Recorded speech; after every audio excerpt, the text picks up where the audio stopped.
Thanks for joining us here on Indivisible. I'm your host, John Stubbins. Thrilled to have you with us, America. This is the show where we put God, family, and country first, and we will always tell you the truth. Make sure that you check us out. We're streaming live on PatriotTV.live, CloudHub, Spreely, Pill.net, Foxhole app, YouTube, FrankSpeech.com, Twitter, Facebook, and many other platforms. And we're going to be adding some new platforms here coming up very shortly. So we're really excited about that. Also, real quick, I just want to give a quick shout out to our sponsor, Mike Lindell at MyPillow. You can go enter my promo code Indivisible, and you can do that at themypillow.com or call 1-800-716-4639. And if you do that, you can get up to 50% off right now on all slippers at MyPillow. I hope that you'll do that. Again, up to 50% off on all slippers for MyPillow, and hope that you'll do that. They're great on your feet. In any case, I want to get straight to it today, and I want to talk because we've been talking a lot about, obviously, the border and Russia hoax, CRT, China, our last show with Tom Homan, former ICE director, Jason Jones, and Colonel Schaefer. And I want to expand upon that today with cancel culture a little bit and what it means. And I've got some fantastic guests on today. Lieutenant Colonel Stu Scheller. I've got Teddy Daniels, who's running for Lieutenant Governor in Pennsylvania, and Emerald Robinson on the show today. But look, General Patton had a wonderful, so many wonderful quotes. But one of my favorites is lead me, follow me, or get out of my way. And we have so many people that are in the way, and we need to get them out of the way because it's nonstop with this cancel culture and affecting people's lives. One of those lives is a man who served 17 years in the Marine Corps and ended because he decided to speak out against the debacle of Joe Biden in Afghanistan. And it's just ridiculous how that went down. We're going to cover a lot of that, but I don't approve of it, and many other Americans don't approve of it. We're glad that Lieutenant Colonel Scheller spoke up, and I want to bring him onto the show right now. How you doing, sir? I'm good. Thanks for having me on. Glad to have you, and we salute you for your service from one veteran to another. We appreciate you, brother. Thanks, man. I want to talk to you a little bit about what happened to you. But before I get into all that, I've got some questions. But real quick, how are things standing with you today? How are you doing? I'm in good shape. I've been out for, I guess, 2 months now, and maybe not even quite that, about 6 weeks. And, I'm living my life, moving forward. Got a lot of opportunities, so good place. Okay. And is your support mechanism strong? Has it strengthened since what happened? It's different. I'm navigating a new normal right now, but like I said, it's all good. And the day that you had to sit down with your family, that day that you guys were on the water, I listened to your interview with Jocko. Amazing interview, very very lengthy interview, but very informative. And we won't be able to go into everything you went into, Jocko, today, but we'll cover some of it. And one of the things that I thought of is, like your wife, you talked about how she had just, settled into her job and she was looking forward to more time there. How did your wife and kids take it? Yeah, I mean, their life got changed through no fault of their own. So I made decisions that impacted them. My kids were getting harassed at school. It was tough. It was very challenging for my family. So it just was what it was. That's just horrible. I'm so sorry for that, brother.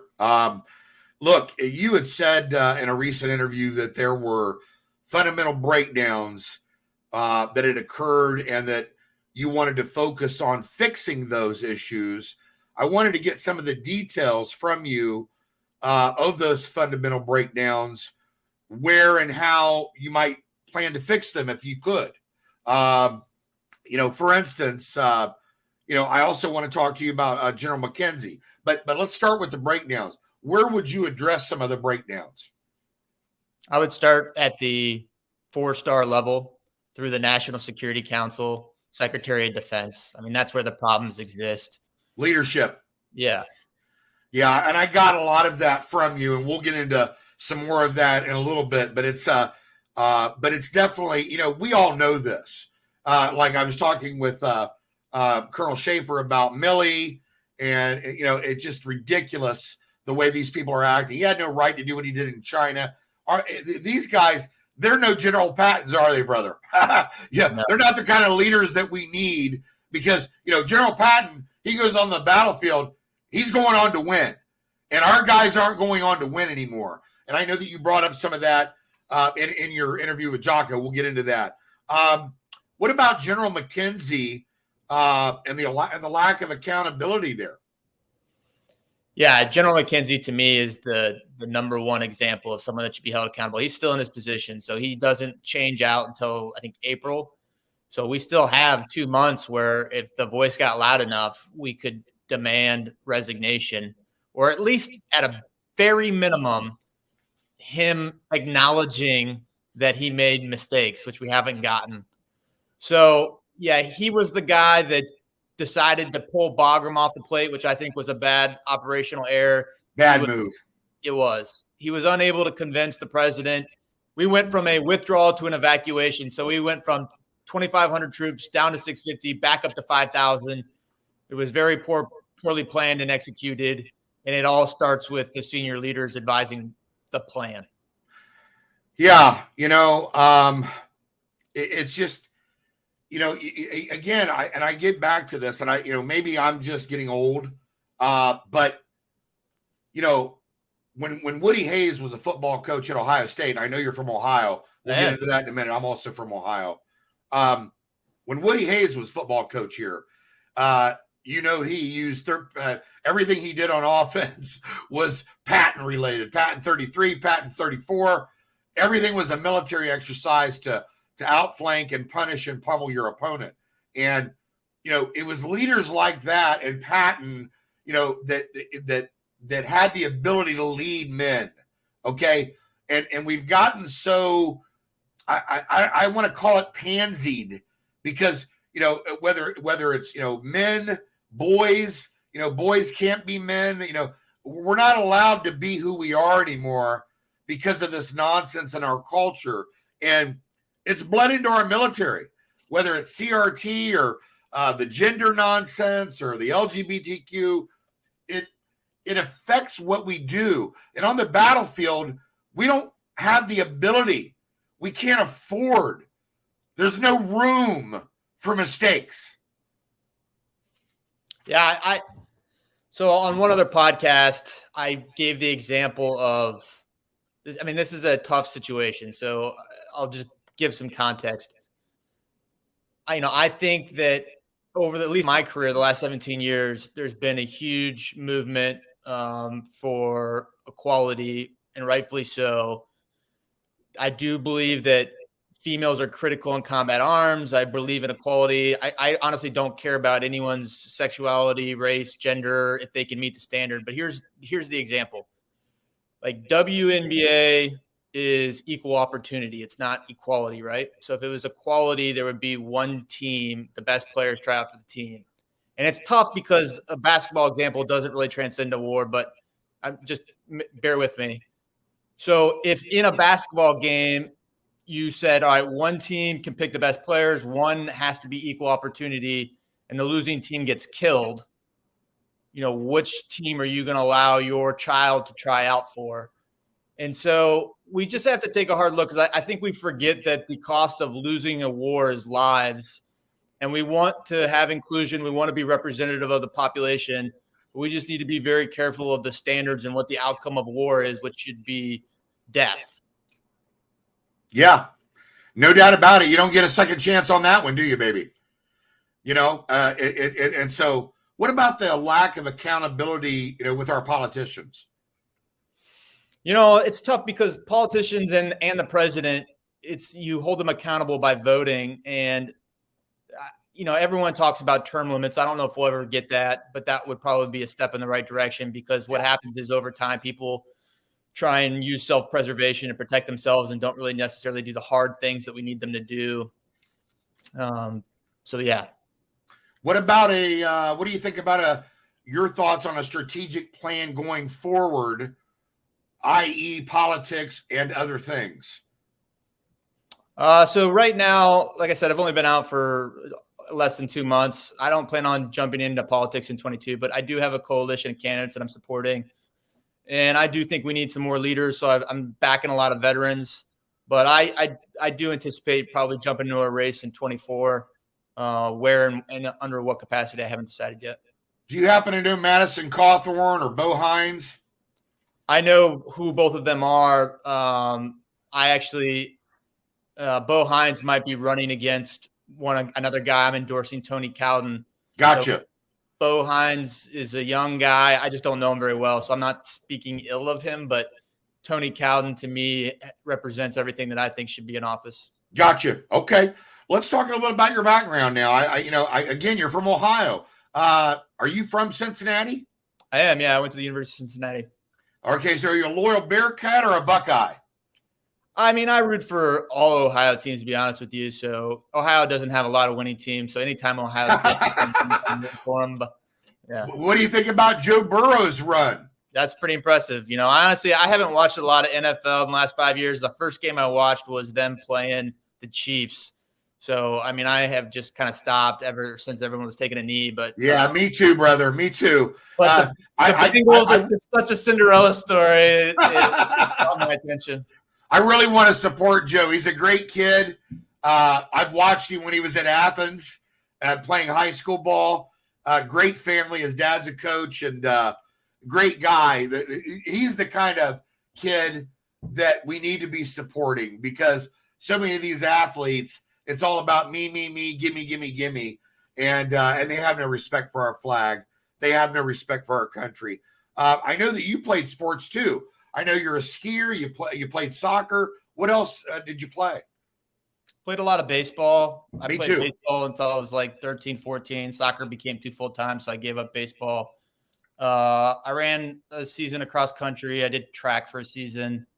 And, yeah, I mean, we as kids, obviously, I played basketball and hockey and all of it. You pretty good hockey player? I'm not pretty good. I mean, there was a time in the 90s where like inline rollerblading was cool too. So we used to rollerblade hockey too all the time. I can ice skate. I mean, I was never any competitive player. I can't. So I'll just throw that out there right now. I played football, baseball, basketball. Those were my sports, brother. I played them well, but getting on skates, no dice. Yeah. I know that you graduated high school, 2000? Mm-hmm. And then you graduated college 2004 from the University of Cincinnati. And then right around 9/11, you saw that some of your peers were joining up in the military. And 2004, as you told Jocko, you saw the Marines moving through Fallujah, and you knew you wanted to join at that point. And God bless you for doing that. You also had talked about wanting to go into the FBI at some point. That's right. Back then, the FBI wasn't what the FBI is today. Right. Yeah, it was still respected then, right? That's right. Yeah. Nowadays, they're mob, just like the DOJ is. Yeah. My 23-year-old self would not want to go in the FBI today. Exactly, brother. Exactly. And I know that you had also studied some accounting. That was a part-time thing. I have that in common with you. When I started in college, I don't know what I was thinking, but I started my major as accounting. Yeah. I ended up switching it to marketing, but I must have been out of my mind because I became bored to death real quick. Yeah, it is boring. It is. It's a good background to have if you're going to be an entrepreneur, though. So I don't want to dismiss it completely, but actually doing just that job for 30 years, no dice. That's right. But I know your strengths are athleticism, relationships are really big to you. Same here. Your Afghanistan protest, your court martial, we'll get into some of that in a minute. I've been working with Laura Logan down in Texas leading up to the holidays for several months. We were trying to help get as many people as we could out of Afghanistan that Biden had stranded over there, people that had helped us, and very frustrating. Yeah. Yeah, I've spoken to Laura a couple times, so yeah, I understand. She's like a sister to me, man. And, she works so hard, tirelessly with so many different people. My friend Gunnar Pera, we were on the phones. We were trying to get information across, doing everything we can to get those people out of there. And I know that there's a lot of people that didn't make it. I had a show right before Thanksgiving where I interviewed a couple guys who escaped. And it was so emotional. Yeah. It was so emotional because they came from the Panjshir Valley. And, I'm sure you know that area well. Beautiful area. And they loved their home, but, they just felt abandoned, completely abandoned and stranded there along with their families by Biden. Yeah. Ramadi, I wanted to talk to you about that. I know in January 2007, you were talking with Rocco about how hot it was there, and there were lots of gunfights. And then when you got into it, you found out there weren't as many gunfights. What happened there? Back then, it was called the Alien Bar Awakening. Essentially, what happened is in 2003, we quickly pushed through. And then in 2004, we made the bad decision to, I don't know if you want to call it outlaw, but we basically outed all the Sunnis that were part of the Ba'ath regime and said, you're not going to be a part of the government. And so we created a bunch of insurgents there. And then they recruited a bunch of foreign fighters from Iran. And so essentially then in 2004 to 2006, Iraq became like a bug lamp of all foreign fighters that wanted to come fight. And it took a couple of years, but then some of the local Iraqis decided that wasn't in the best interest of Iraq. And the local Iraqis knew who the insurgents and the foreign fighters were. And so they homegrown started driving a lot of the foreign fighters out, at least in the Al Anbar districts. That's what happened. So they called that the Al Anbar Awakening. So sometime in 2006, once the locals decided to do that, the kinetic threat dropped significantly. Okay. June 6th, the American contractors pulled out. That include planes, drones, helicopters, etc. July 1st, America had closed Bagram Airfield. August 6th, Taliban takes control of their area. August 15th, they take Bagram Airfield and Kabul. That was on the same date, right? I think they actually took Bagram 5 days earlier. So I think they had Bagram on the 10th and then, Kabul on the 15th. Okay. And then August 17th, you had talked about the white letter from the Commandant of the Marine Corps, the failure and the undermining there. You want to hit on that for a minute? Yeah, General Berger was acknowledging how everyone was struggling because we watched over 9 days as the Taliban completely took over the country. And we were essentially bartering a evacuation/surrender to the Taliban. And he put in his letter that he just superficially was letting us know that our sacrifices were worth it. But if we were struggling, we needed to go seek the therapist. And I felt like that was him victimizing our service and not. What I was really upset was he was not acknowledging the failures of the senior leaders, specifically in the withdrawal. That is just insane, but you're dead on. You're dead on the money. August 26th, that's when you felt you needed to speak out. And I'm glad that you did. What was kind of was it the white letter that was kind of the last straw and you stewed over that for a few days? Yeah. The white letter was eating at me. Just the way we handled Afghanistan was eating at me. But the catalyst was the attack on the 26th where the 13 service members were killed. Yeah. So that was the final straw. Yeah. Okay. I know that, senior leadership, they're not addressing their failures still, right? Right. And I'm sure that this is obviously affecting our current military. Do you feel that our current military is ready if we go to serious battle? Yeah, I do. I think at the tactical level, you could throw our troops and they would win almost any engagement. So you'd be amazed at how the small unit level from like the battalion and down, how you can throw them any situation and how adaptable. And even though we ended in this horrific fashion, we have 2 decades of combat veterans in our service. Oh, yeah. So we have a very strong force. The problem is if at the operational strategic level, we don't set a design that will lead to success or a manageable end state, then we just continue to fail. And it's demoralizing. Well, and also there's a lot of guys that have been getting out. Same thing, obviously, with law enforcement and civilian wise. Yeah, but, we're losing a lot of great people. And I know that, if you're not willing to take the shot, that, it's just, I don't like what is happening right now. It's really bothering me. And I know that we're losing a lot of experience that if we needed them on the battlefield, we're going to be hurting in a lot of leadership areas. I'm not talking about top leadership. I'm talking about within the ranks, guys who know what they're doing, guys that can go to battle and win. I know Jocko had also talked about McMaster. Someone should have stood up. I thought you might want to hit on that. McMaster, can you qualify that? Well, you guys were talking about Vietnam and just the policies leading up to this, and someone at some point like you standing up, and it shouldn't have had to have been you. Yeah, someone amongst top leadership standing up and doing the right thing, like a General Patton would have. Yeah, General Patton would have sacrificed. He wouldn't have put up with this nonsense.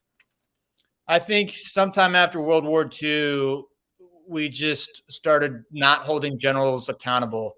And really, Vietnam is the first really good example of that, to your point.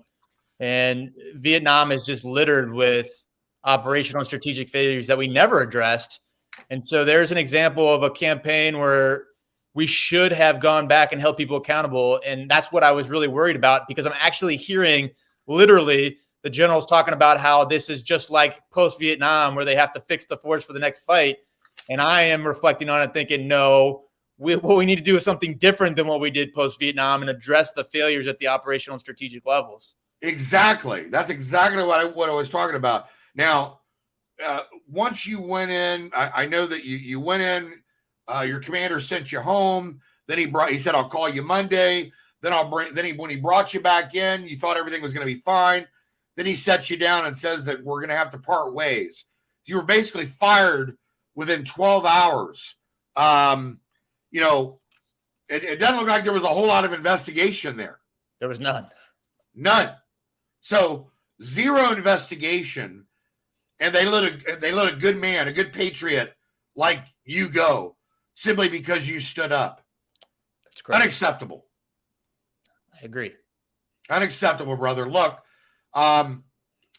we support you, and we believe that you are a leader. You're a patriot, and we're just thrilled to have had you on the show. I don't want to take up any more of your time, but we'll talk again in the future, and I want to see how you're doing. Thanks. If I can give one plug, so I have a website, AuthenticAmericans.com. So anyone that wants to see what I'm doing going forward, I got a book you can pre-order.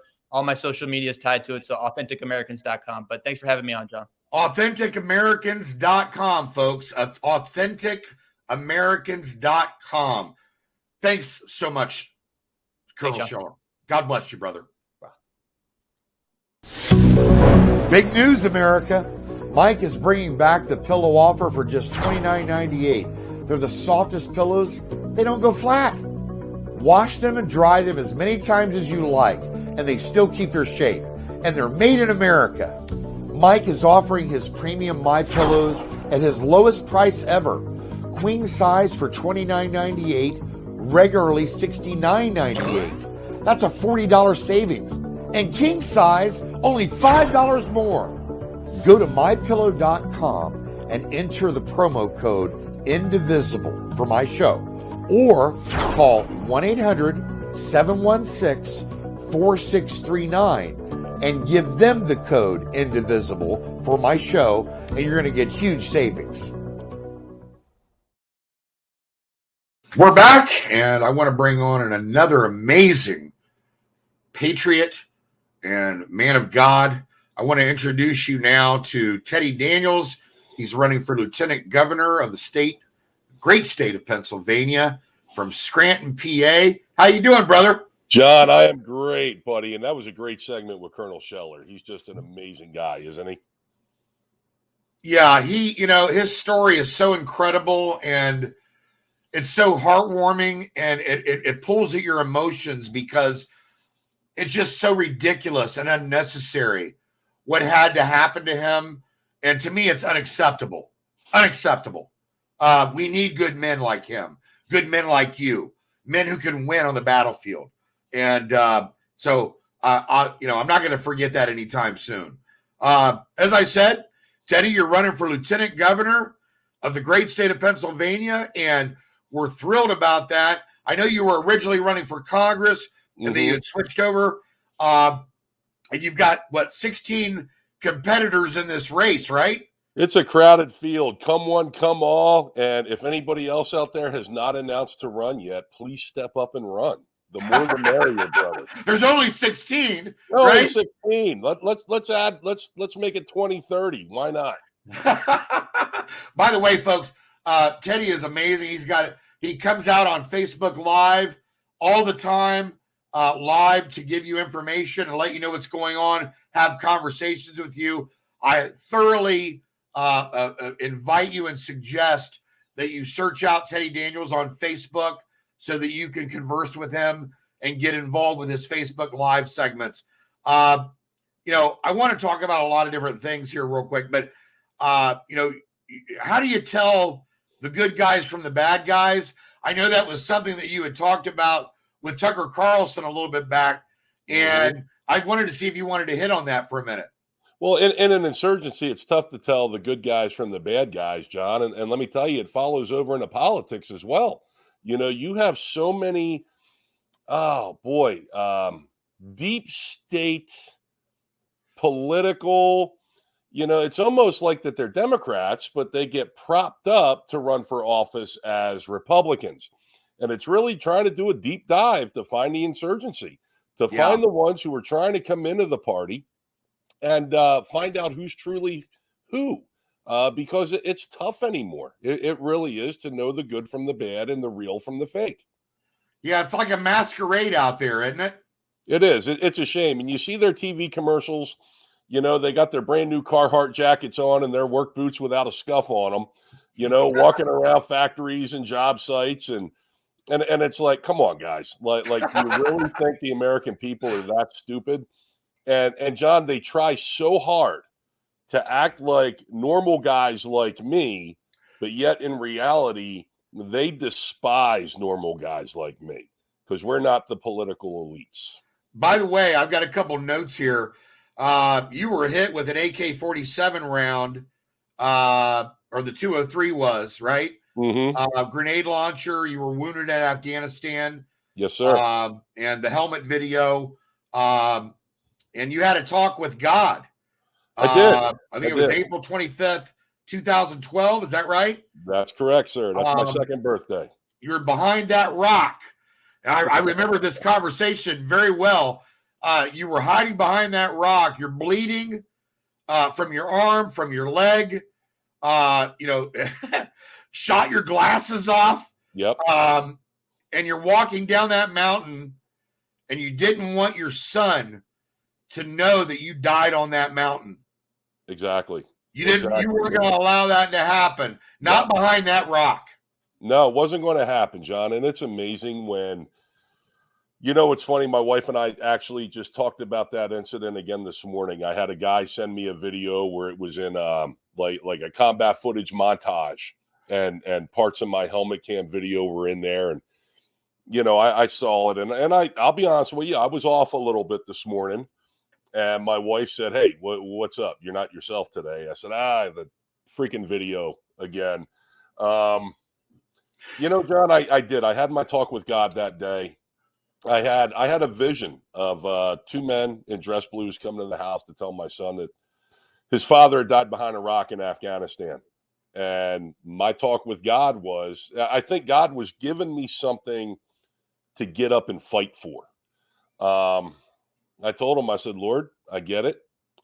Today's going to be my day. I'm not going to make it off this mountain alive. Just please, you got to let me go out the way I need to go out."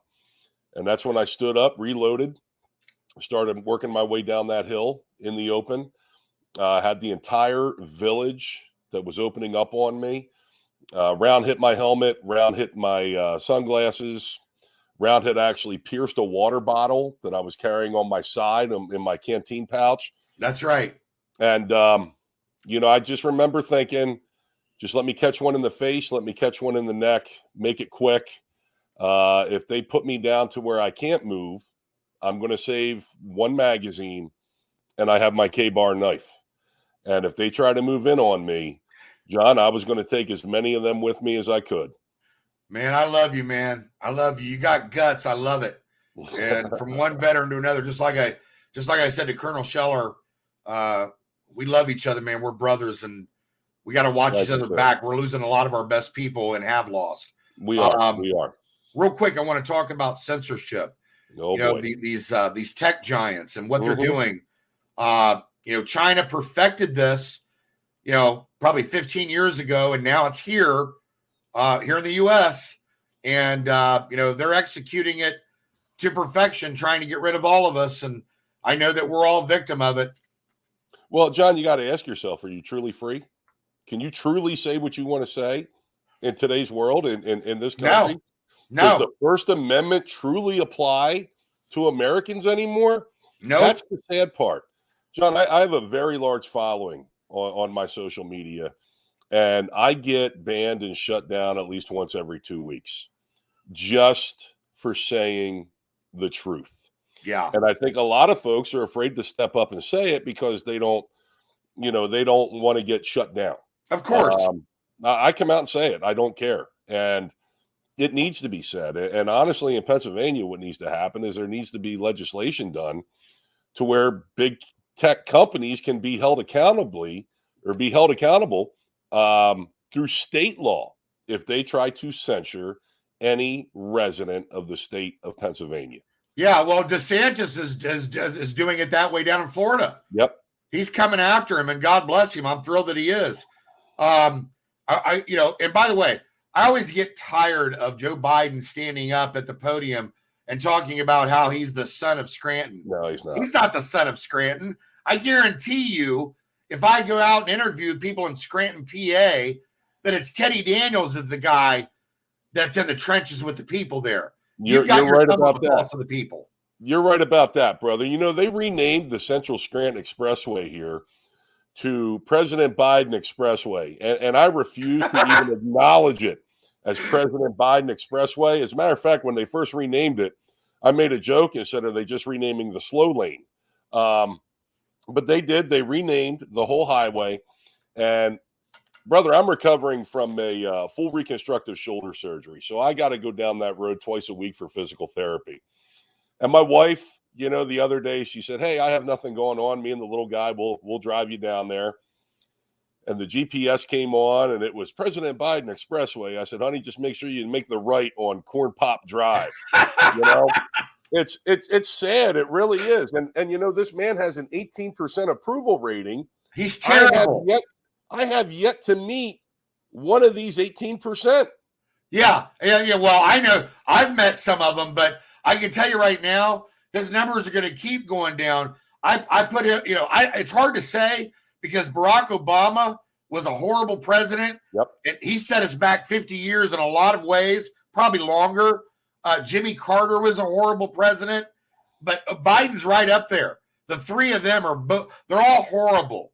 Absolutely horrible. Yeah. Absolutely horrible. That's where all the problems in this come. Well, besides Carter, at least in my adult life, Carter was when I was a kid, but in my adult life with Obama, that's who initially put the target on the backs of cops. Yeah. That's when all that started. Real quick, I'm just about out of time. I've got one more guest, Emerald Robinson's coming on, so I want to tackle a couple quick questions with you. Yes, sir. What do you think about this fake Putin attack where they want to film some fake attack possibly on the Ukraine as some kind of a psyop? This is what the New York Times came out with, and some kind of false flag operation. There's no evidence, mind you, but they want to somehow this talk of the New York Times is giving us? What do you think about this nonsense? Well, first off, anything that comes from the New York Times ends up, in a baby diaper. That's kind of my thought on that. But I will tell you this: as far as it's any a rag. exactly, and as far as any U.S. involvement in anything conserving or involving Ukraine and Russia, you know what? We've got an open border ourselves that needs to be Amen. shut. Amen. And we should not be sending Americans, American men and women, to go fight another war that, we need a win and go home strategy. And I don't think they want to take on Russia right now. And by the way, in relation to the border, this past Friday, we shot a show that's going to be airing this Thursday. Beautiful. I had President Trump's ICE director, Tom Homan. Love him. I had great. Jason Jones, who's embedded down at the border. Mm-hmm. And I had Colonel Tony Schaefer.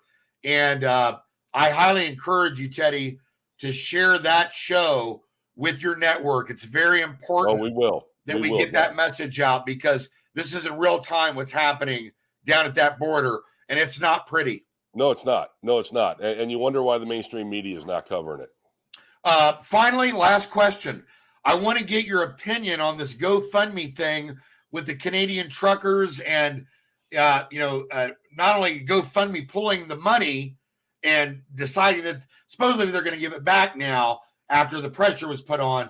But initially they said they were going to give it to organizations like BLM. So, now Trudeau has decided that he's going to stop the truckers from getting gasoline. So he's going to try to freeze them out. I don't think it's going to work, but he's going to try. What do you think? It's not going to work. There are way too many people. That is a movement on the ground that has been brewing for well over a year. Trudeau screwed the pooch on this one. He really did. Okay. And as far as GoFundMe is concerned, anybody who donated to GoFundMe for any of that needs to do a chargeback. Yeah, it's fraud. Exactly. They can't give that money to BLM. That's pure fraud. But it'll cost GoFundMe $15 for each chargeback that happens. So you know what? You really want to send a message to GoFundMe, do a chargeback and break them. Yeah. Not only that, not only do the chargeback, but don't do business with GoFundMe anymore. I agree. Enough. I agree with you. I agree, brother. By the way, I've been scrolling Teddy's information at the bottom of the screen.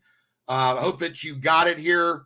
That's TeddyDanielsPA.com. And also, again, go to Facebook, hook up with Teddy Daniels so you can check out Facebook Live. God bless you, brother. Thanks so much for coming on the show. It's always a thrill to have you, and I look forward to having you back again real soon. John, you're the man. Thank you, brother. I appreciate it. Love you, man. Talk to you soon. That was Teddy Daniels, and we're going to take a quick break, and we will be right back with Emerald Robinson. Big news, America. Mike is bringing back the pillow offer for just $29.98. They're the softest pillows. They don't go flat. Wash them and dry them as many times as you like, and they still keep their shape. And they're made in America. Mike is offering his premium My Pillows at his lowest price ever. Queen size for $29.98, regularly $69.98. That's a $40 savings. And king size, only $5 more. Go to mypillow.com and enter the promo code INDIVISIBLE for my show.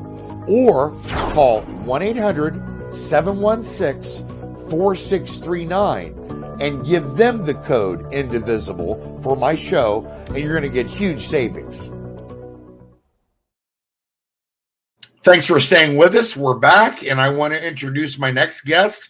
Speaking of cancel culture, I want to welcome onto the show independent journalist, former chief White House correspondent with Newsmax. Before that, One American News, Emerald Robinson. How you doing, Emerald? I'm good. It's good to see you, John. Good to see you, too. You look great. How's everything going?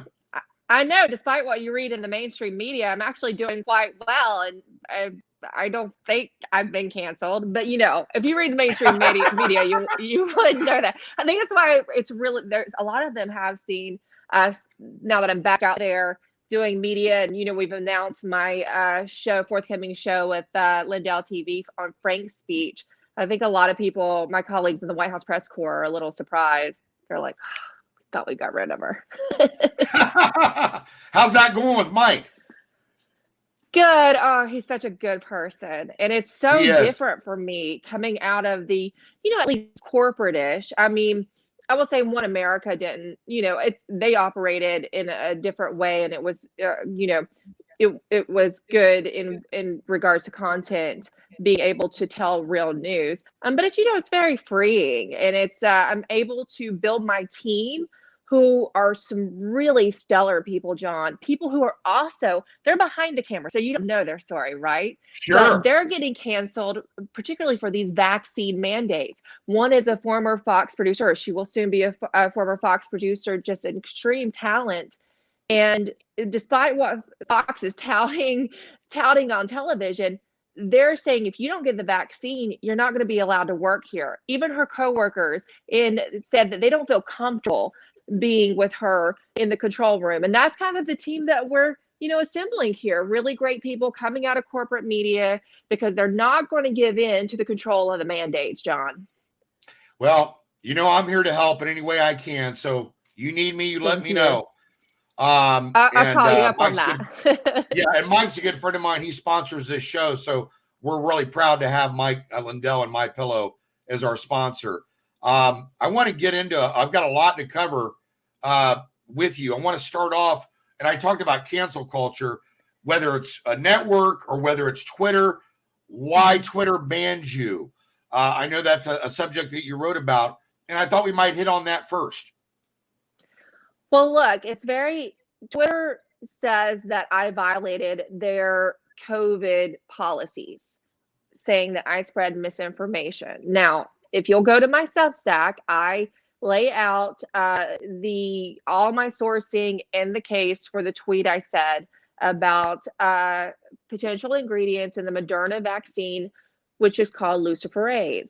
Now, if you look, you can do this yourself, and if you go to my Substack, it's right there. I lead you through how to find it yourself. It is listed in the patent. Now, John, I've also talked to a lot of patent lawyers and scientists who develop vaccines, and they say, sometimes it's put in there to give cover for, even if they don't put it in the first formulation, for whatever future formulation, they put it in there, and they don't have to go back and get approval, FDA approval. It's there. They can just do it. Also, you don't know what's in it. No one knows specifically what's in the Moderna vaccine because of the trade secrets policy that they're able to adhere or able to implement.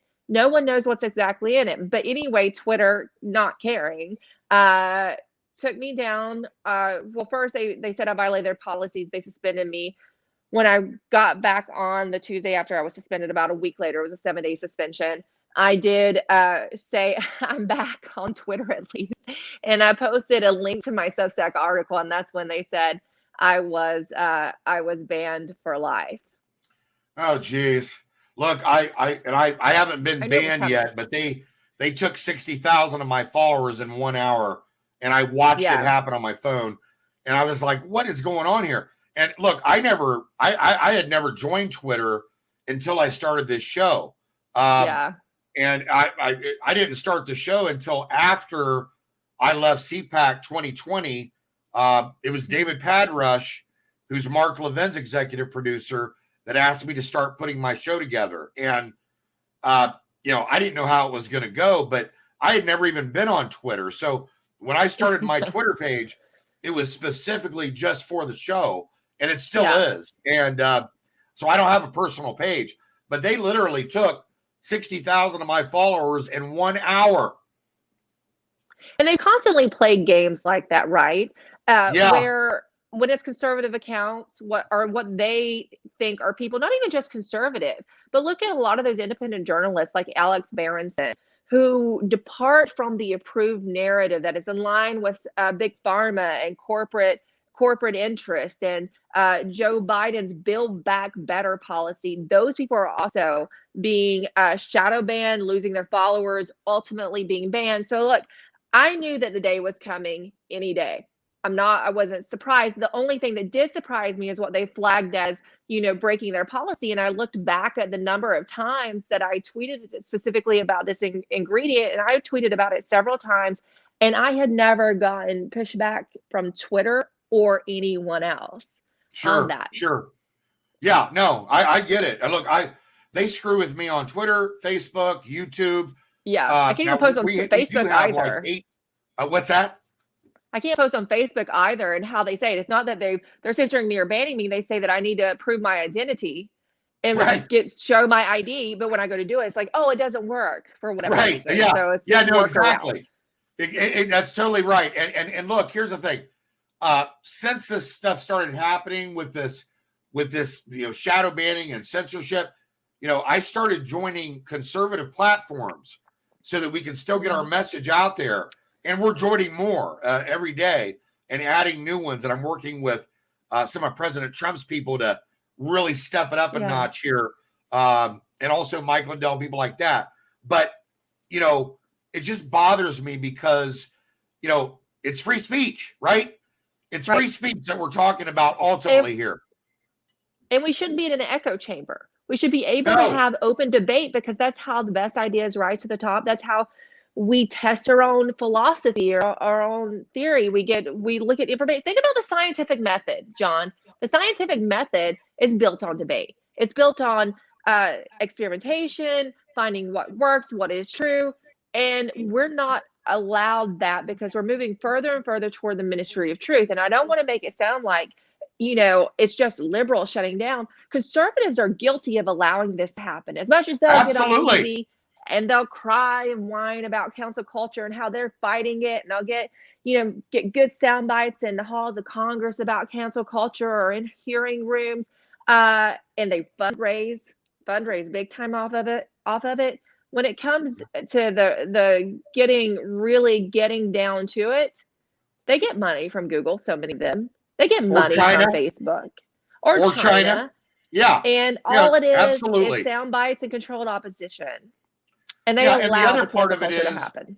Well, and the other part of it is, Emerald, is that they always say to trust the science, right? Okay. And then you come out and you find out, okay, well, we've got smarter doctors, smarter scientists than Fauci over here that are saying something completely different, but we don't trust that science, right? That's not the science, only this science over here. So, I thought science was about debate. Only the party approved science, John. And look, I'm not even saying that Dr. Fauci isn't smart, because I've been around him. He's a smart guy. He knows exactly what's going on, and that is proven in the emails that we've seen that have been achieved or obtained in FOIA requests or leaked. We know that Dr. Fauci knows better. And that's why you have to ask, why is he doing this? And I think it's becoming more and more clear every day. And as you said, there are so many of his scientific colleagues who are, would have said they voted mostly Democrat even. And they're being shut down for telling the truth. But what I find is that, and I always said this even when I was in corporate media, is that I would tell my colleagues in the White House press corps, you're saying this, but Americans are not dumb. You go across the country, you go into the heartland, they can tell truth from disinformation. They're much savvier, and especially since there are so many other platforms now to get information. When they know it doesn't sit well in their gut, and it doesn't sit well in logic and reason or what they're seeing in their daily life, they now are more often seeking out the information via alternative measures. And that is what is scaring the corporate media, is that they can no longer spoon feed what they want Americans to consider as the truth. Well, and I'll just say this, and then we'll move on to the next topic. But, Fauci doesn't want to talk about the money side of this, which is a lot of that. I think we know that. A whole lot of that. His connections with Peter Danzig, the general of the CCP. He doesn't want to talk about any of that or gain of function research, but we know all about that too, and that's not going anywhere. So we'll move on from that. We'll tackle that again in the future. Who fired General Flynn in the first place. General Flynn's a friend of mine. I thought that was a great piece by you. The treachery of Vice President Mike Pence. I thought you might want to hit on that for a minute because I think that's fascinating. Well, sure. And I think even since I put out what was part one, I'll tell you, John, when I went back, I have long talked about Mike Pence. I went back and combed because I did get to save my archive, my Twitter. I looked at some of the information that I put out, and it really goes back about 3 years ago. It became pretty clear to me 1 year into the Trump administration that there was a bifurcation between the President Trump and his agenda and Mike Pence's office. And when you looked at why a lot of things weren't getting through, a lot of, in the media, we talked about, oh, well, it's stalling and a very small Republican majority. Paul Ryan's not on board with him. And we talked a lot about Congress and him not being able to achieve some of his legislative agenda. But look, when I was at the White House covering it, I was in those walls every single day, John. What I began to notice is that a lot of the opposition, a lot of the roadblocks came out of the Pence office. Oh, yeah. Over the executive office building, blocking executive orders. And you had Mark Short, who was the late legislative affairs director. And at one point, Kellyanne Conway said, what exactly does Mark Short do all day? And then, by the end and after the election, we saw how much he was working against the Trump agenda, which is something I saw all along, but it became more clear to other people. Also, as you saw in that first Substack article, I have a number 2. I literally couldn't include it all, John. So of course I have a not. number 2 coming. The treachery ran so deep, it went past the allotted amount of words that most people would read in one setting. You could write a book. And, well, that's why I wanted to ask you about it, because I thought it was fascinating. Yeah.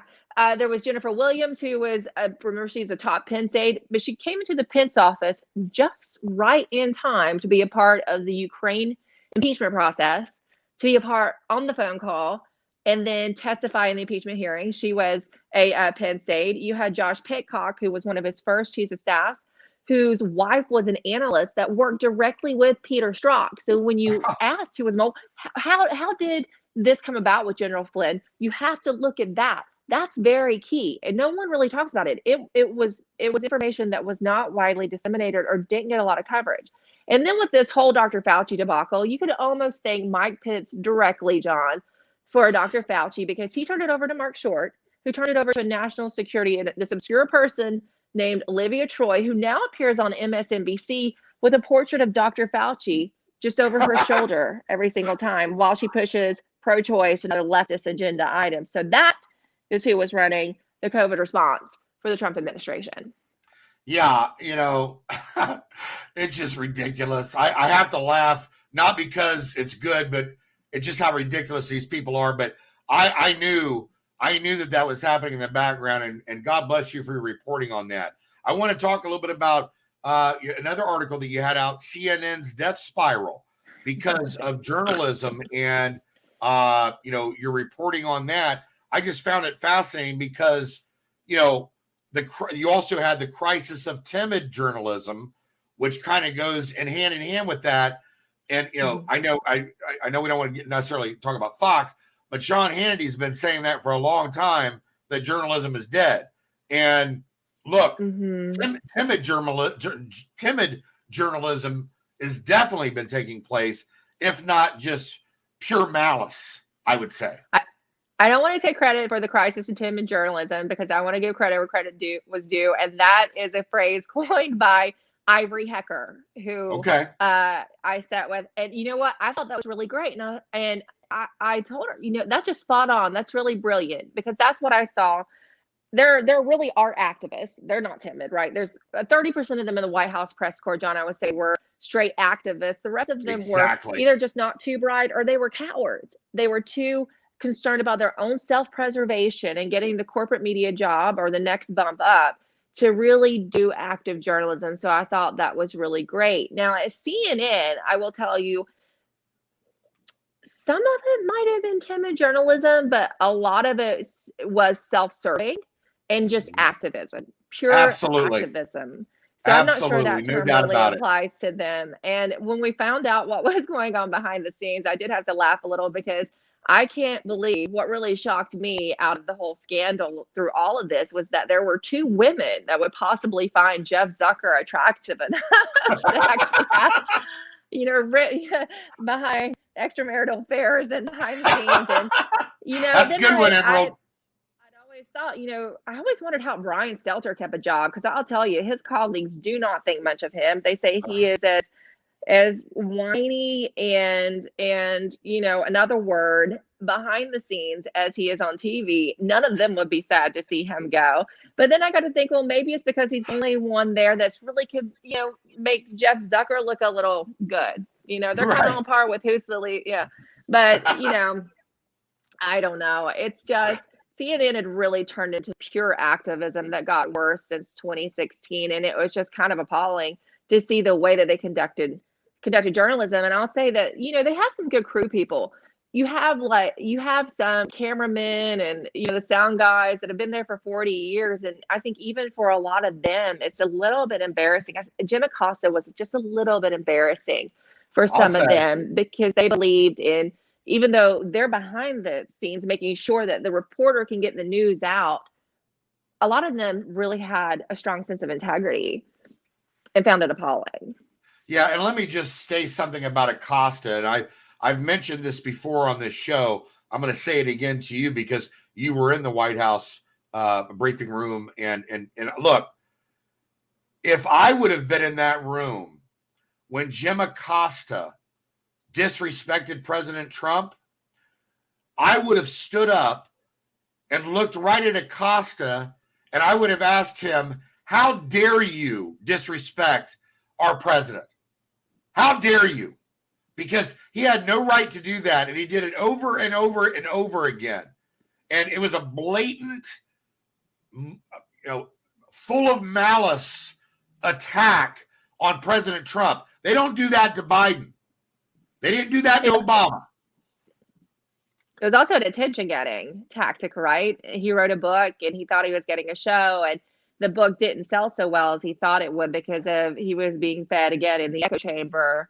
What a hero he was. And look, the White House Correspondents Association, I addressed Jim Acosta with them directly because not only was he disrespecting the president of the United States of America, again, I consider them very self-serving and self-interested, the rest of the press corps.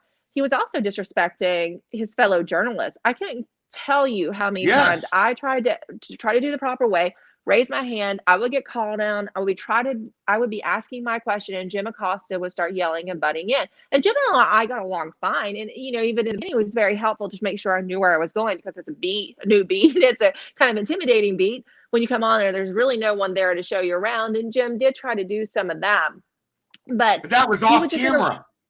That was off camera. When it was on camera, it was a totally different thing. And that should have been addressed by the White House Correspondents Association.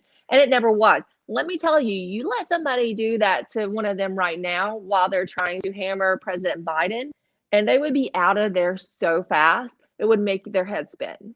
Exactly. And I'll tell you right now, Acosta, to me, is just as big of a scumbag as someone like Robert De Niro, in my opinion, for the total disrespect level. And there's other people I could throw into that mix, but people like that, to me, they're just as bad as one or the other. Look, I want to move on, but I want to say something real quick in relation to Fauci. And that was that, and I forgot to confirm this earlier, that Project Veritas had confirmed your reporting on Fauci and DARPA. That was an important point that I wanted to cover. And then the next thing, and I found this very fascinating, was that you had new evidence that Harvey Oswald was trained by the CIA. I wanted to talk about that. That's fascinating. Well, look, I wanted to share that. That's actually from a book that my friend Tom Lipscomb, who has been a long, he's long been an investigative journalist, and he's worked for some of the legacy outlets when that actually meant something, when they actually did some journalism. And, he did a lot of he had a lot of CIA informants, and he's done, so he's the one writing the book, and I wanted to share that. Sometimes I think we need a little something different, and it's really amazing what he's dug up and the proof he's found that Lee Harvey Oswald was trained by the CIA. So everyone should go to Substack and read my piece. And from what I understand, I'm going to be sharing more of Lipscomb's excerpts from that book and work, and hopefully you can grab that book soon. It's such an interesting read. Oh, yeah, it's very fascinating to me. And by the way, Fascinating. Emerald's information is scrolling at the bottom of the screen, not just for Substack, but also Getter. So make sure that you go and check her out, check out her post, anything that she's doing, and then also on frankspeech.com with my pillow, Mike Lindell. And we're thrilled to have Emerald on board there. A couple other things I want to get to. I know we're running tight on time. Sure. I'm tired of this fake outrage, not just by Black athletes and Black Hollywood and, Black, people like Whoopi Goldberg, okay, let's say, for instance, overusing the N-word. And the reason I wanted to talk about that for just a second is because, the whole thing with Joe Rogan and this cancel culture. Obviously, we're supposed to have free speech in this country. I'm not asking for hate speech, but what I am getting at is that if you listen to rap artists, athletes, and people because I have lots of Black friends, in the Black community itself, they use the N-word with each other all the time, okay? And then that gets translated down to young kids and teenagers. They think it's okay to do that, okay? So we've got all these different people out there using the N-word, okay? And then when certain people use it, it's not okay. That's nonsense. Yeah. It needs to be wrong for everyone or right for everyone. Yeah. I have a lot of friends in the Black community, and particularly my best friend has mixed race children, and we've had these discussions, and that's how she feels. So, clearly she comes at it from a very personal perspective. She says she doesn't want her children hearing that in songs. She doesn't want her children going around, even if they feel like it's okay because they're a part of the Black community, saying that. So I think that clearly, I'm not of that community, so I think I can't speak to it in the same way, but just saying what I hear from my close friends, they really, really don't like it. Now, as far as Joe Rogan goes, I really loved what President Trump had to say about him in the last couple of days. And he said, Joe Rogan, stop apologizing. Yeah. And I think Joe, he's not used to this level of pushback, even though he's been getting it a little more and more and more, which from what would typically be his side of the aisle. And I think he'll come to that realization, because you can never apologize enough for them, because it's not really about what you said then. It's about canceling for what you're saying now, so that you can't get the information out anymore. And I think he'll come to that realization. Yeah, good point, Emerald. Finally, last thing I want to hit on is the Russia hoax. And the reason I'm doing Carter Page's documentary. We're working on that hot and heavy right now. And that's a big deal. It's a real big deal, because it's covering Crossfire, Hurricane, FISA abuse, the Russia hoax, the Hillary Clinton campaign, their intrusion into the Trump campaign, all about all of that. And Barack Obama, what he did, what he gave permission to do, the Obama-Biden White House. I don't even want to get into the Biden-Harris White House and their stupidity and their incompetence and failures. But in relation to the Russia hoax, I know you had written about that. And Igor Danchico was arrested recently during the Durham investigation. But yet, at the same time, Kevin Kleinsmith, he gets restored in good standing with the District of Columbia Bar Association. This is after being a convicted felon, okay? And he's still, right now, on probation, okay? And it makes me sick, because I'm looking at this. You've got, just real quick, my notes. You've got Horowitz, Michael Horowitz, the IG, failed to disclose very important, crucial information to John Durham. My friend Carter Page is paying for that. He had 2 court cases, one in Delaware and one at the Supreme Court. Supreme Court wouldn't take his case. Just ridiculous. When this is after, by the way, the FISA court has confirmed that there was FISA abuse. Anyway, I don't want to get too deep into this, but I wanted to get your thoughts on it. Well, look, I think that the fact that there's Kevin, as you just said, the fact that Kleinsmith, who knowingly altered an email to make sure that they could target Carter Page, so he altered, he didn't just lie, he altered an email. I don't think people really grasp how big that is. Huge. Altered an email in order to get a FISA surveillance warrant. The fact that he can practice law is so egregious. It is so indicative of the rot in the DOJ, the FBI, the CIA, every law enforcement institution that we have, that we should still be focusing. I didn't know you were doing the Carter Page documentary. We should still be focusing on what happened there, because there's been no accountability.